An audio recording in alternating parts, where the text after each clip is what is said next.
कानून के जुर्म पे भइल आज एगो शानदार जीत। खतरनाक मुजरिम बाला सिजू जेके बच्चन के तस्करी में हर राज्य के पुलिस तलाश करत रहल, वो आखिरकार सीआईडी के हाथों पकड़ल गए। अब सीआईडी टीम बाला से पूछताछ करी और बाला के इंट्रोगेशन के वीडियो बना के ओके सबूत के तौर पे अदालत में पेश करी ताकि बाला के कड़ी से कड़ी सजा दिहल जा सके।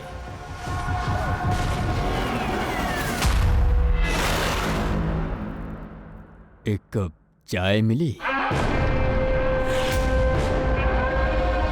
बच्चा कहाँ बाड़े जेके तू बेचले बाड़ा? हम कोनो बच्चा के ना बेचने। बच्चा देश में बाड़े कि विदेश में? हमार चाय कहाँ है एसीपी साहब? देश में या विदेश में? चुप! देख बाला, वो बच्चन के सही सलामत उनके माँ बाप तक पहुंचावे के कसम खैले बानी हम। अगर उनके कुछ भइल ना तब तोहरा संगे उ करल जाई जे तू सपना में भी सोच ना सकेला। एसीपी साहब, आप हमरा के धमकी दे रहल बाड़े? हाँ? शुक्र मनावा, हम लोग खाली त बात कर रहल बा। अगर दया होता ना तो का कर ले तू? ज्यादा से ज्यादा हमरा खातिर चाय बना के ले आवत। हाँ?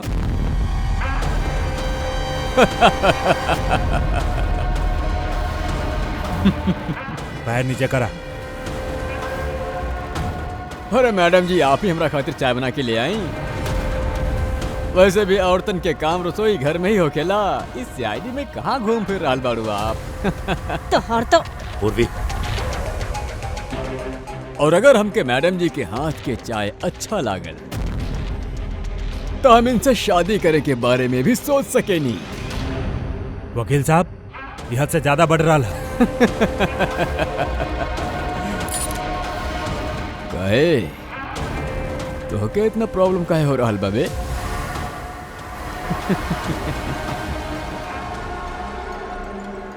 तोरा ये मैडम के साथ कौन हो? चक्कर वक्कर बाका?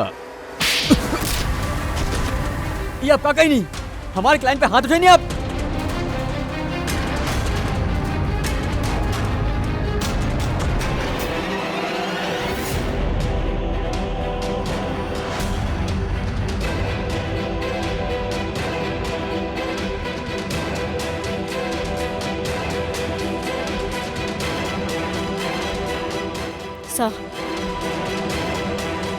Sir, he's dead?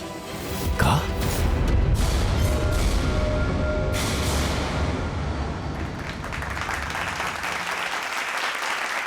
Good evening ladies and gentleman and welcome to सवाल जवाब। हम आपके होस्ट अभय कुमार आपके स्वागत कराता हैं। आज के विषय डिबेट है कि का हमनी के देश में कानून के रखवाला कानून से बड़ बनी। आप सब लोग हाल ही में ई केस के बारे में सुन ले हो खब कि सीआईडी के सीनियर इंस्पेक्टर अभिजीत पे बाला नामक एगो क्रिमिनल के मौत के इल्जाम लगावल गए। ऐसे आज हमने के साथ मौजूद बानी खुद senior inspector Abhijeet from the CID bureau. उनके साथ बानी ACP Pradyuman ji, welcome sir, और senior inspector Daya CID bureau से। हमने के पैनलिस्ट बारे ex army officer mister Ranbir, ex IB officer Sanjeet ji और एक्स जज मिस मंदिरा, और साथ ही बानी क्राइम के सीनियर एडिटर मदन कुमार जी, और साथ में मौजूद बड़े सीनियर जर्नलिस्ट और ह्यूमन राइट्स एक्टिविस्ट। तो हम शुरू करें चाहब ह्यूमन राइट्स एक्टिविस्ट से। कहीं ई केस के बारे में आपके का कहे गया? इनकरा जैसन ऑफिसर के वजह से ही कानून के नाम खराब हो रहल भाई देश में। एकदम सही। हाथ में गन या ताकत का आ जाले, इनके लगेला कि आपन मनमर्जी कर और मानव अधिकार के धज्जिया उड़ा देवेले इनका जैसन कानून के रखवाला। हाँ, हम तो कहता नहीं पुलिस वालन से गन ही वापस ले लेवे के चाहिए। गन चलावे के नैतिकता का होखेला ई लोगन के समझ में ना आवेले। हम तो ये कहब कि ई लोग खाली राय के पहाड़ बना रहल बाड़े। बाला सीआईडी वालन के साथ बदतमीजी करत रहल। अब ऐसे में अगर हाथ उठ भी गईल तो एकर मतलब ई त नइखे है कि अभिजीत पे खूनी बने के ठप्पा ही लगा दिया आप लोग। और कोनो मुजरिम से हो जाती खून तब आप ओकरा के छोड़ देती, चाहे फिर कोनो आम इंसान से नहीं खे ना। तब फिर जे नियम आम इंसान पे लागू होखेले उस सीआईडी वालों पे काहे ना होखे। मिस मंदिरा, आप कब से चुप बैठल बानी? ई विषय पे आपका कहे के चाहतानी? अभी जी हम चुप ऐसे बानी काहे कि हमरा के सीआईडी के बहादुरी के मिसाल लोग देवेले। उनका आज यहाँ अपमान कइल ठीक बा का? देखी, हमरा हिसाब से बहस के कोनो अंत नहीं खे कि अभिजीत सही बाड़े या गलत। ये सब आपन आपन नजरिया पे डिपेंड करेला। अब हम बात करे के चाहब एसीपी प्रद्युम्न जी से, जेकर लंबा करियर जौन देश के प्रति जिम्मेदारी और फर्ज से भरल हा। ई केस में आपके कर साथ दे, सीआईडी के, अभिजीत जी के, या फिर कानून के? देखिए, आज तक हम हमेशा कानून के साथ देत आइल बानी और आगे भी साथ देत रहा। इंसाफ हो के रही और हम ही केहू के कहे के मौका ना देहब कि कानून हम सीआईडी वालन खातिर अलग बा और आम लोगन खातिर अलग। जब तक इंक्वायरी कमीशन के डिसीजन नहीं खे आ जाता तब तक सीनियर इंस्पेक्टर अभिजीत सीआईडी के ड्यूटी से सस्पेंड रही हैं।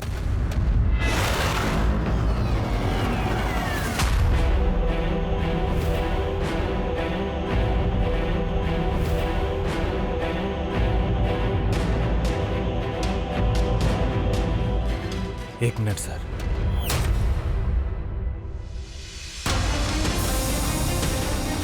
सर, हमरा बारे में लोग का कहेले, इससे हमके कुछ फर्क ना पड़े। अभी आपके मुंह से जे कुछ सुन ली,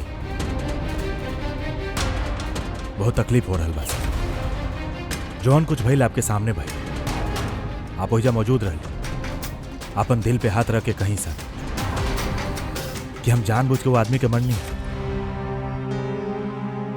और अगर आपके जवाब में हाँ है तो हम बिना कोनो अदालत के फैसला के खुद फांसी के फंदा के सामने जाके खड़ा हो जाए। अभिजीत, रिलैक्स। ना यार दया, बस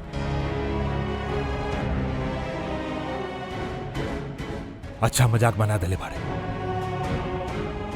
हर कुछ महीना में कुछ लोग हमनी के ऊपर इल्जाम लगावेले और सर हमनी के साथ देवे के बजाय हमनी के सस्पेंड कर देले। और आप लोग बार बार बात करत रहले मानवाधिकार के।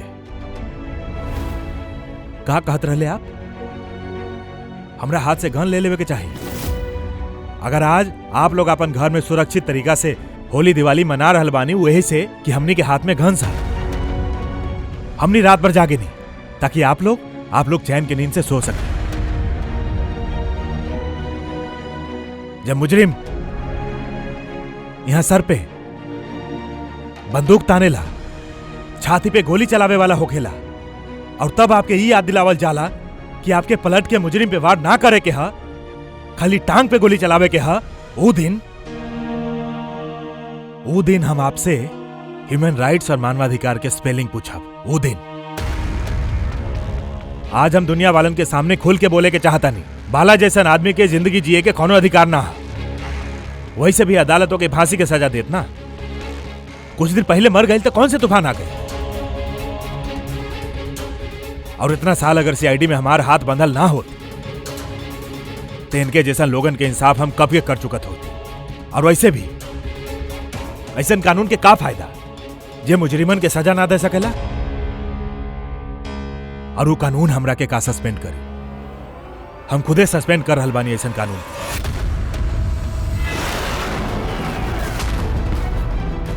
दिल में जज्बा और जेब में इस्तीफा लेके हमेशा घूमेली हम।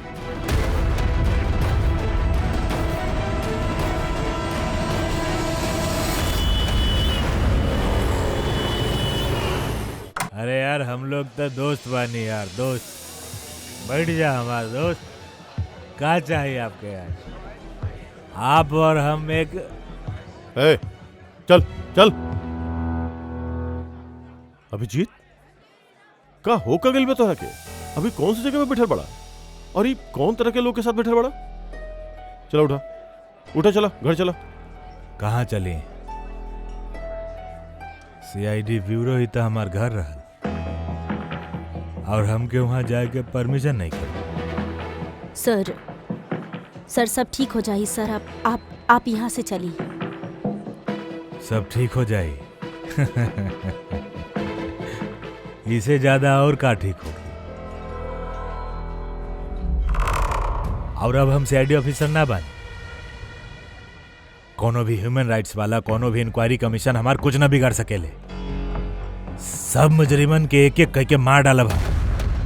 और तू लोग भी हमार कुछ ना कर सकेला। और ना तोहारू एसीपी प्रद्युमन। जाओ ओकरा पास, जा तू लोग। हमनी के तू लोगन की शकल ना देखे क्या। अब तू होश में भी बड़ा, तोरा पता बा तू का बोल रहल बड़ा? अरे छोड़ा यार, ये दोस्ती दिखावे के रहल ना, तो वो दिन दिखावे के चाहिए। आज ही अपना बन के ढोंग करे के जरूरत नहीं खे। का बोला तू? ढोंग? तोरा ई ढोंग लगा था? और का? सही बात, एकदम सही बात। सर जाओ जाओ, तू भी निकला।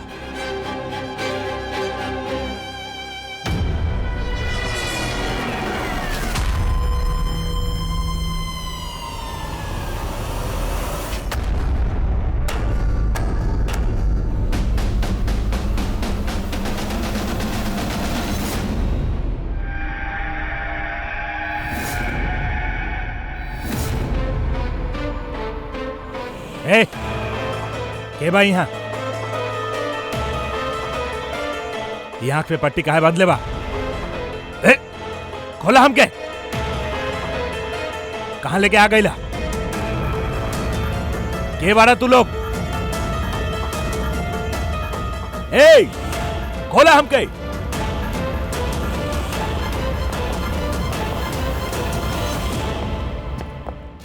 के बारा तू लोग? ए,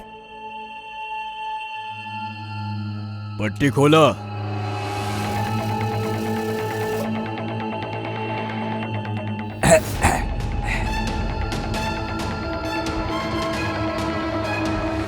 जाने ला केकरा के किडनैप कैले तू लोग?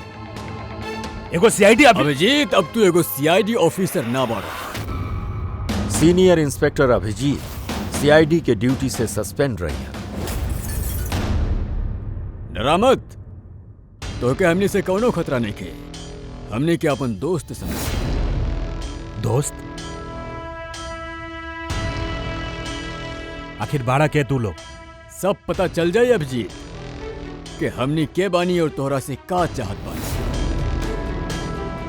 वहां अंधेरा में छिपके काहे खड़ा बारा? हिम्मत आता सामने आवा। हमने अंधेरा में यही से बानी का है कि ई देश और समाज रोशनी में हमने के हमार काम करे न देना। का मतलब? हम भी तोहरा जैसन कानून के रखवाला बानी, बाकी तू कानून के दायरा में रह के काम करेला और हमने ओकरे बाहर।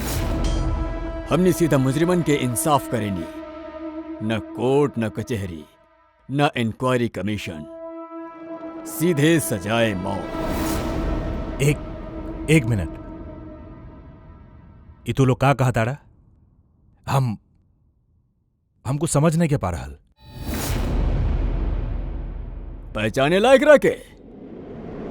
ये तो मालविका भी है।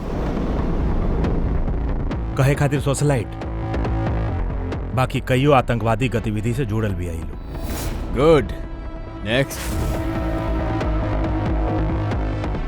रंगन बंगा रियल एस्टेट के बिजनेस दिखावे खातिर और ओकरा आड़ में टैक्स के लेन देन।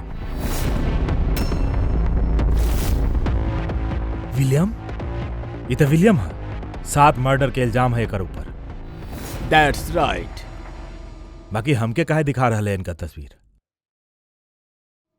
हमसे का चाहता? बतावा तानी। पहले तू तनी ई बतावा कि अगर तोहरा के ई पता चले कि कानून ई मुजरिमन के कबो सजा ही न दे सकेला, तब तू का करबा?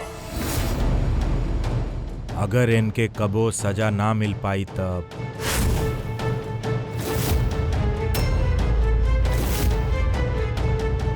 हम तो हम खुदे मार देव इनके। वैसे भी कौनो भी मुजरिम के धरती पे सांस लेवे के हक नहीं खे। सबके कुचल के मार देवे के चाहिए, सबके। Very good. तोहरा अंदर हम यह जोश और जुनून देखे के चाहत रहनी। हमने तुहार दर्द समझ सके नहीं अभिजीत। अगर बाला गलती से मारल भी गईल तो का फर्क पड़ेला? रहल तो वो एगो मुजरिम ही ना। अब तू ही बतावा अभिजीत, इतना साल के ड्यूटी के ई जे सिला मिलल तोहरा के, का ई ठीक बा? इनके जैसन ऑफिसर की वजह से ही कानून के नाम खराब हो रहा है देश में। और मानव अधिकार के धज्जिया उड़ा देवेले इनका जैसन कानून के रखवाला। हाथ में गन्य ताकत का आ जाले, इनके लागेला अपन मन मर्जी करी। नहीं खे, एकदम ठीक नहीं खे।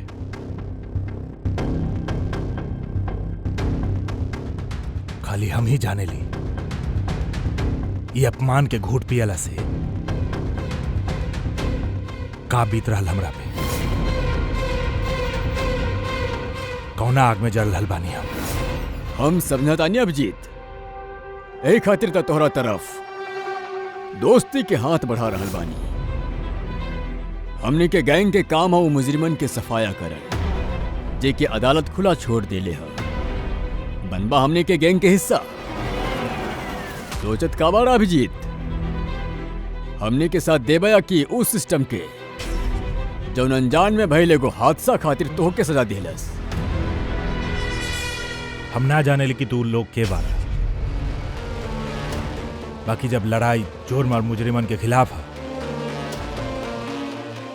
तभी जीत के जवाब हमेशा हाँ। और इससे पहले तो के आपन वफादारी के परीक्षा देने की होगी।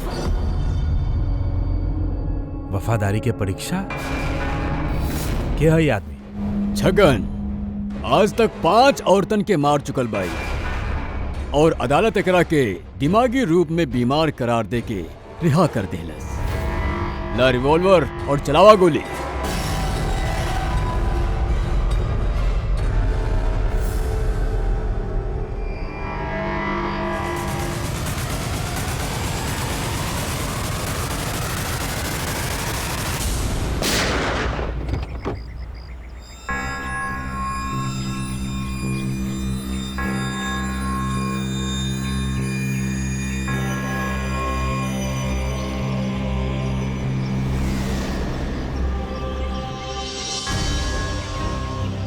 हमने के फोन के इंतजार करिया।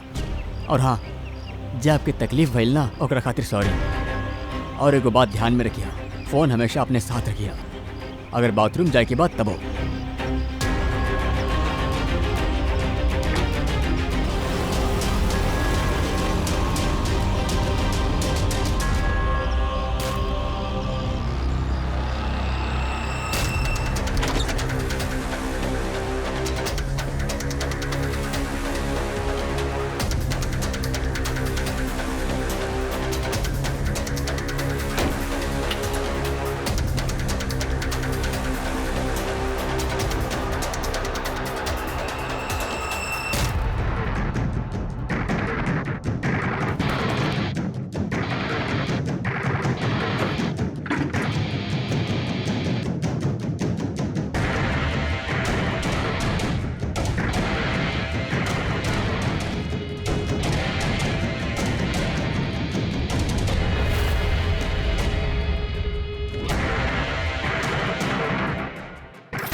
हम आ गए नहीं।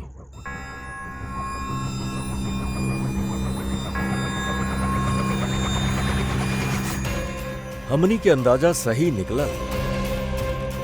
मतलब जौन कहानी हमने फैलौले रहनी वो मान ले ले लोग। और चारा ही का रहा जौन से जाल में वो लोग फसल बाड़े ओके हमने 1 महीना पहले ही फेंकले रहे। सर इतना खतरनाक मुजरिमन के एक के बाद एक ऐसे खून हो जाए ये संयोग ना हो सकेला सर। बाकी सब मुजरिमन के नया दुश्मन कहाँ से आ गए? आ गईल या आ गईले ई पांचों के एक्के दुश्मन होखब तनी मुश्किल लागत है। बाकी सर अलग अलग दुश्मन बा तो फिर सब एक साथ हमला कैसे कैले? पूर्वी लोग अलग अलग हो सकेले, बाकी गैंग तो एक्के बा, मकसद भी एक्के बा, बुरा लोगन के खत्म कर। बाकी कानून अपना हाथ में लेके अलग अलग शहर पे अलग अलग टाइम पे खून करल इतना लंबा प्लानिंग कोनो एक आदमी के बस के बात नहीं की। एकदम सही कहता रहा अभिजीत। लगातार कुछ मिल गई बा तोरा के? हाँ हाँ बॉस। का बॉस इमे कोनो एक खूनी नहीं खे, काहे कि अधिकतर हर एक खूनी के खून करे के अपन एगो खास पसंदीदा तरीका होखेला। बाकी यहाँ ऐसा नहीं खे। ई देखिए एक गोली मारल गईल है, गोली बहुत दूर से मारल गईल है, बाकी गोली सीधा जाके दिल में लगला, 1 इंच भी इधर उधर नहीं के। दूसर का एके मार्शल आर्ट के कोनो एगो खास मूव से मारल गईल है, बहुते खतरनाक, एक झटका में। और ये तीसरा मर्डर? ये तीसरा एके जहर से मारल गईल है, एगो खास नुकीला चीज से जहर इंजेक्ट करल गईल है सीधा आर्टरी में, जहर तुरंत खून में मिल गई और ही खत्म। तो तीसरा मर्डर भी कोनो एक्सपर्ट के लिए बा सर? हाँ अभिजीत, पहला शार्प शूटर, दूसरा मार्शल एक्सपर्ट और तीसर का खास तरीका से जहर के इंजेक्शन देवे वाला। ई जे भी बाड़े ये लोग अलग अलग तरीका से जान लेवे के ट्रेनिंग पहले बा, जैसे कोनो स्पेशल एजेंट। और शायद ही गैंग में ऐसा सोच रखे वाला भी लोग शामिल होके जे समाज से मुजरिमन के मिटावल चाहता है। सर अगर ये लोग इतना एक्सपर्ट बाड़े तो ना ही कोनो सुराग छोड़ी है ना ही कोनो पहचान, इनका तक पहुंचल कैसे जाए? लोहा ही लोहा के काटेला पूर्वी, ई लोगन के गैंग तक पहुंचे के एक्के तरीका बा, बाला के मौत के नाटक। सब कुछ प्लान के मुताबिक चलत रहल सर।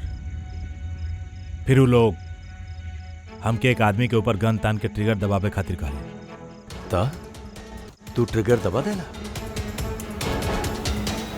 यस सर। का मतलब है सब? हाँ कहले रहली ना हम तुहार परीक्षा लिहल जाई, ई देखे खातिर के तू ई काम के अंजाम दे सकेला कि ना। हमनी के केकरा के मारे गया? एगो ऐसन इंसान जे इंसान कहलावे के लायक भी नहीं के, देश के उत्तरी राज्य में ड्रग्स के धंधा करेला और न जाने एकरा वजह से कितना नौजवान अपन जिंदगी बर्बाद कर चुकल बाड़े। ओकर नाम? अपना आप के बहुत बड़ बिजनेसमैन समझेला, बाकी ड्रग्स डीलिंग ही ओकर असली काम है। एक बार उस शहर में वापस आ जाए बस ओकरे बाद ओकर काम तमाम। नाम? नाम में का रखल हा, गोली मरला के ठीक 1 घंटा पहले तोहरा के बतायल जाई कि कब और कहाँ गोली चलावे के हा। ट्रिगर कैसे दबा देला? ओकरा कुछ हो जात, मारल जाता? ना दया कुछ ना हो। वो गन के वजह से हम अंदाजा लगा लेने रहनी अंदर कुछ गोली वोली रहल नहीं की। अभिजीत, अब उनके रंग में एक कदर रंग जा कि रत्ती भर भी शक ना करे वो लोग। यह एक के तरीका बा वो लोगन तक पहुंचेगे। बाकी अगर से पहले वो कुछ बड़ अंजाम करे, अगर हमने उनके अड्डा तक पहुंच जाए और उनके वहां गिरफ्तार कर ली तो? बाकी उनका अड्डा तक पहुंचल कैसे जाए? तो हर आंख पे तो पट्टी बंधल रहे। पट्टी बंधल रह दया, बाकी उनके अड्डा से घर पहुंचे तक हम रास्ता के अच्छा तरीका से महसूस कर ले बानी, और जे कुछ हमके लागल पेन ड्राइव में रिकॉर्ड के ले बानी। ये हमार कपड़ा है, जूता है, इनसे भी कुछ शायद मदद मिले उनके अड्डा तक पहुंचे खाते। सर जे भी करे के हा जल्दी करे के हो, कभी भी हमके हो ना सकेला ड्रग डीलर के मारे खाते। और हम ना चाहता नहीं कि हम कोनो ऐसा काम करी जेकर इजाजत हमारे देश के कानून ना दे। जब तक कानून ना कहे हमनी केहू के जान ना ले सकेनी, फिर वो चाहे मुजरिम ही काहे ना होके।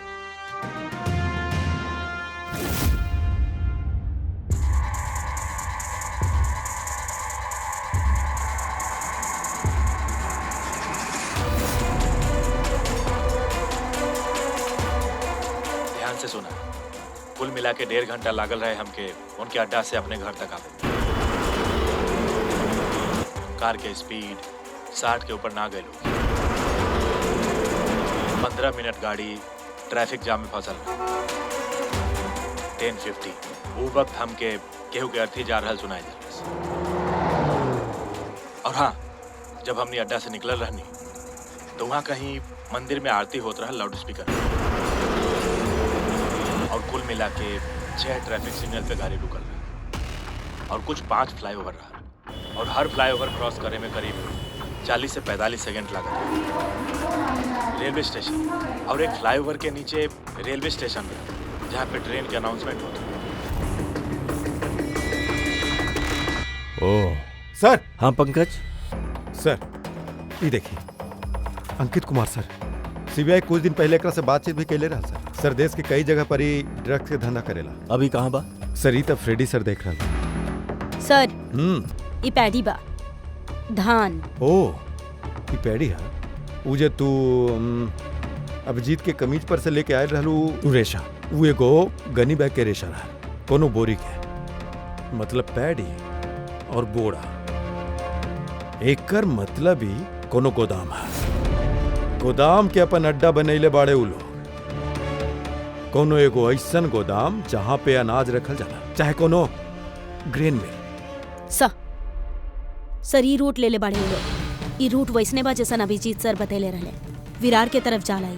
गुड जॉब पूर्वी। हाँ डॉक्टर साहब, का अभिजीत के अनाज के गोदाम में रखल गए? अनिकेत आज ही सुबह ग्रीस से वापस लौटल बा, अभी तक ऑफिस नहीं आई। अच्छा, तो अब गैंग वालन के फोन आई अभिजीत के? आई फोन।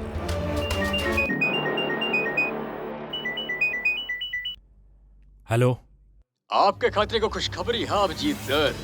जौन घड़ी के आपके इंतजार रहा वो आ गई ना। आज आपके शुभ हाथों से एक मुजरिम की सजा मिली। ठीक 1.5 घंटा बाद एगो काला रंग की गाड़ी आई आपके पास और बता दे कि आपके केकरा पे और कहाँ गोली चलावे के। बाकी राइफल कौन से है? का फर्क पड़ेला? राइफल कौन सा? आपके सीआईडी ट्रेनिंग में हर किस्म के ट्रेनिंग दिहल जाला ना। ना ट्रेनिंग तो हमके सब हथियारन के हा। बाकी हमरा पास खाली एके चांस से गोली मारे के। अगर हमके पता हो कि हथियार कौन से है तब तनी आसानी होगी। RS 451। ओके, RS 451।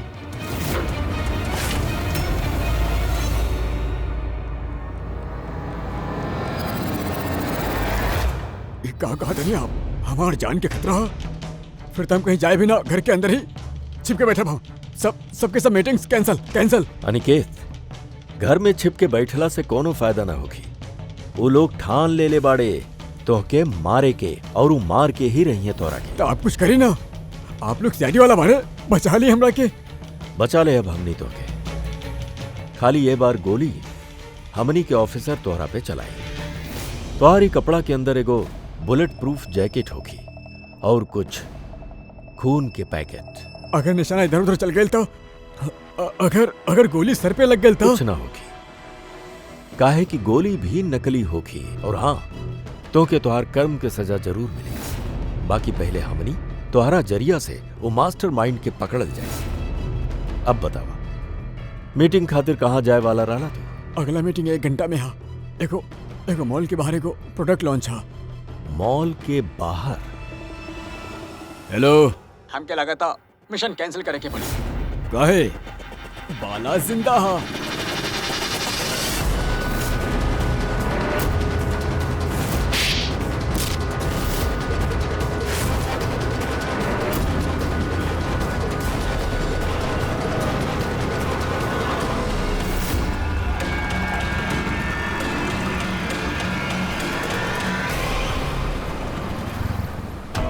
बहुत बड़ धोखा भइल बा हमनी के साथ में। अभिजीत के हाथ से केहू के खून भइल ही नहीं के। प्लान कैंसिल ना करब हमनी। सीआईडी और अभिजीत के ई धोखा के बहुत बड़ कीमत चुकावे की पड़ी।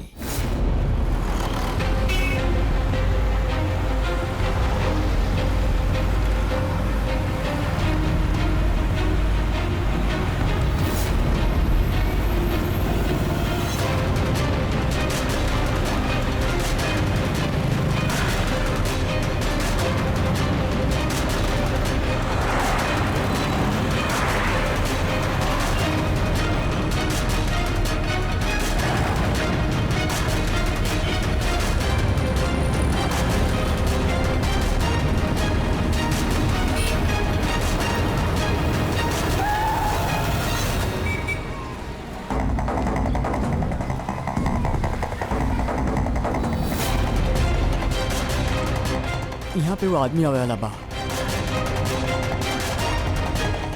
बाकी वो आदमी बा के सबर करा, पता चल जाई। चला तो के वो जगह दिखावा तानी जहाँ से तो के गोली चलावे की हाँ करा।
गोडाउन तो एकदम खाली बा, क्यों नहीं यहाँ पे? हाँ सर, ये वो गोदाम तो नहीं खेला जरा हमने ढूंढ रहा बानी। ओ भाई साहब, क्या बानी आप लोग? कहाँ जाई? तू यहाँ पे काम करला? यस। ये गोडाउन क्यों इस्तेमाल करत रहेगा? ना था, पिछला 2 साल से बंद पड़ल है। ये गोडाउन हमारे बॉस के बेचे क्या? आपका खरीदे आयल बारे? अगर यू गोडाउन नहीं खे तो फिर कौन सा गोडाउन बा?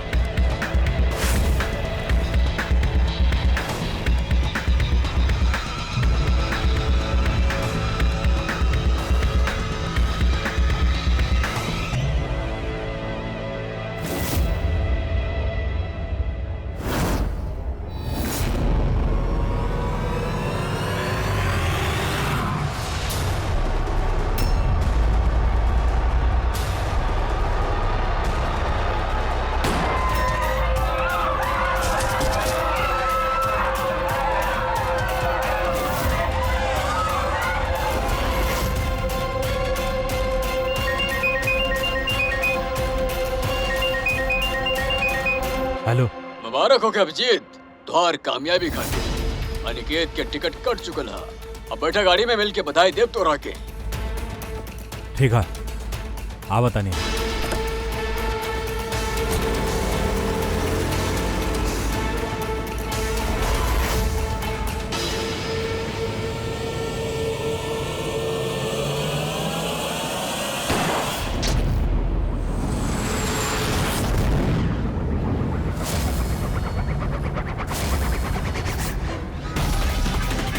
पंकज, उरहल, छोड़िया मत। ओ नो सर। का भाई? सर हमरा से एगो गलती हो गई। वो तिलक नगर वाला गोदाम मिस हो गई। सर ये देखिए सर, वहाँ पर भी मंदिर बा, शमशान बा, फ्लाईओवर बा और रेलवे ट्रैक बा। कहीं वह गोडाउन तो नहीं खे? कितना दूर बा यहाँ से? सर ट्रैफिक पता 40-45 मिनट लगी। सर मुजरिम के पता रहल हमनी के प्लान के। अभिजीत सर नकली गोली चलावे वाला रहले। अभिजीत के जान के खतरा बा, दया के फोन करके होगी। दया, देखा अनिकेत पे केहू तो गोली चलेले बा, असली गोली। हाँ, अभिजीत के जान के खतरा बा। उनके अड्डा के पता चलल? ला सर, ढूंढ रहल बानी। जल्दी जल्दी दया, टाइम नहीं खे हमनी के पास।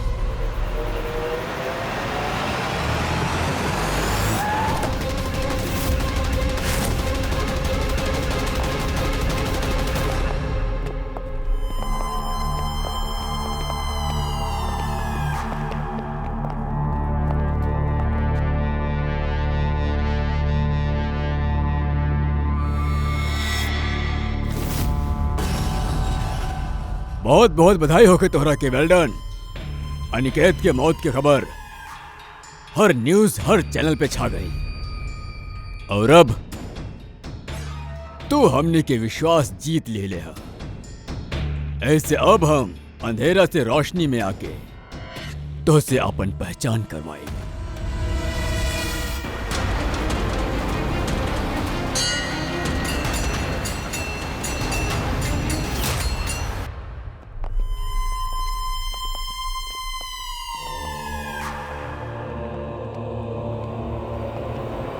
हमने की पैनलिस्ट बारे x IB officer Sanjeet ji, ex जज miss Mandira, ex army officer mister Ranveer. Oh, तो आप लोग बाड़े। हाँ, हमनी काहे हैरानी भइल हमनी के देख के। भूल गए वो दिन जब खाली हम तोहार समर्थन कैले रही।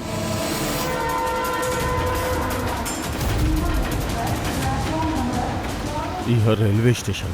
अभिजीत, हम सब के मकसद एक है, जुर्म के सफाया। मगर आपके चौथा साथी इनके का भइल? यही सामने काहे ना आ रहा? हम सामने आए भी ना, काहे कि तू एगो धोखेबाज बारा।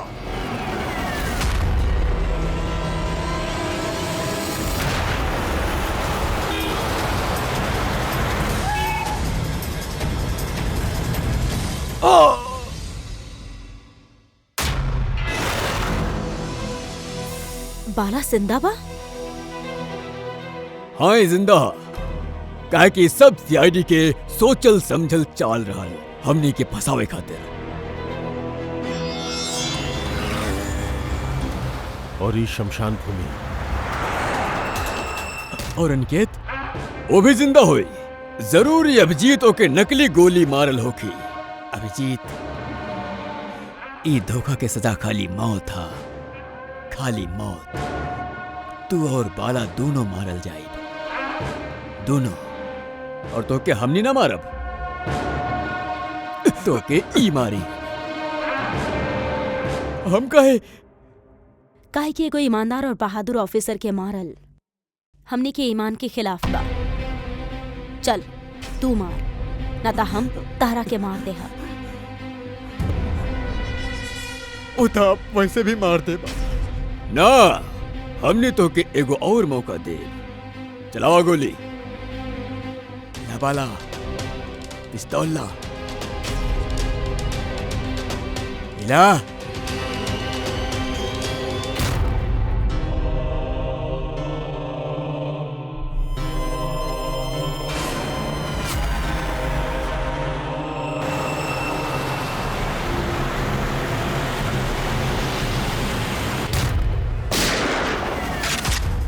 केहू भी ना भागी। चल। हम आपके होस्ट अभय कुमार। हम लोग जोन भी कहनी होकर हमनी के अफसोस बिल्कुल भी नहीं किए। हम लोग भी देश खातिर कुछ करे के चाहत रहनी, जैसे आप लोग करे के चाहता रहे। देश खातिर कुछ कर जाई बहुते अच्छा बात बा, बाकी जे रास्ता तू लोग अपनेला ना ऊ गलत बा, कानून के खिलाफ बा। तो कानून कौन 100% परफेक्ट बा?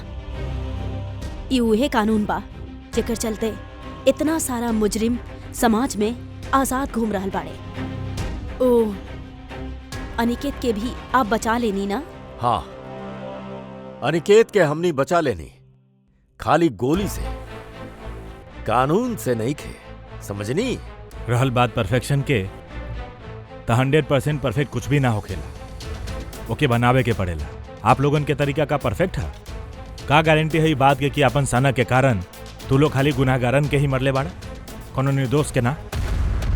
अब वह अदालत के सामने जाके अपन शिकायत पेश करिहा, ऊ अदालत से जैसे तू लोग इतना परेशान बाड़ा। अब वह अदालत तोहार इंसाफ करी। अब पता चली तू लोगन के कि अपन देश के कानून के मर्यादा के एहसास का होखेला। केस बड़ा ही पेचीदा रहल सर। हाँ, तो मुजरिम भी तो पकड़ल गईले और एगो केस खत्म। चलो भाई, घर निकल जाए के का? बाकी अभी एक अपराधी के पकड़ल बाकी है। कहे दया। Hello CID। के बानी आप लोग? का चाहिए? हम विक्रांत बानी, क्राइम टीम से।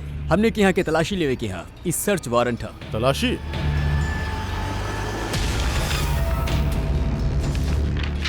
हमने की आप सबसे रिक्वेस्ट है कि आप सब हमने के साथ पूरी तरह से कोऑपरेट करिए। का हमने जान सके नहीं कि ई तलाशी काहे लेहल जा रहल है?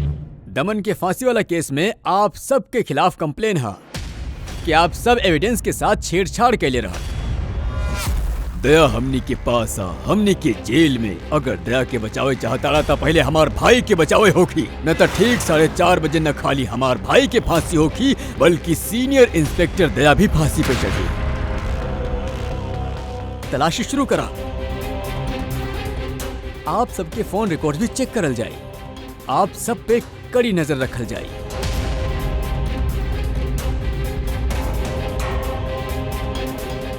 और हाँ, आप सबके साथ अकेले अकेले सवाल जवाब भी करल जाए। हमारा आपसे पर्सनल सलाह, जौन भी बोलिहा एकदम सच बोलिहा। इस सीआईडी के फ्यूचर तय करी। सीआईडी बानी हमनी कोनो पानी के बुलबुला ना। और तू क्या होखेला हमनी के फ्यूचर तय करे वाला? हाँ, सीआईडी के बुनियाद सच के नींव पे टिकल है। झूठ बोले हमनी के आवेला ना। हाँ हाँ पता है, आप सीआईडी वाला बानी, पता है।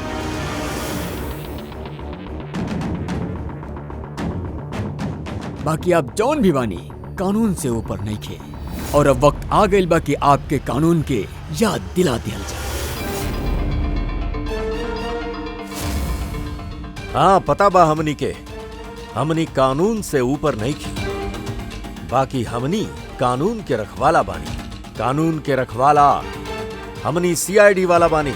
और हमनी गर्व से कहने की हमनी सीआईडी वाला बानी। और हमनी के खून के एक एक कतरा सीआईडी के देश के समर्पित बा।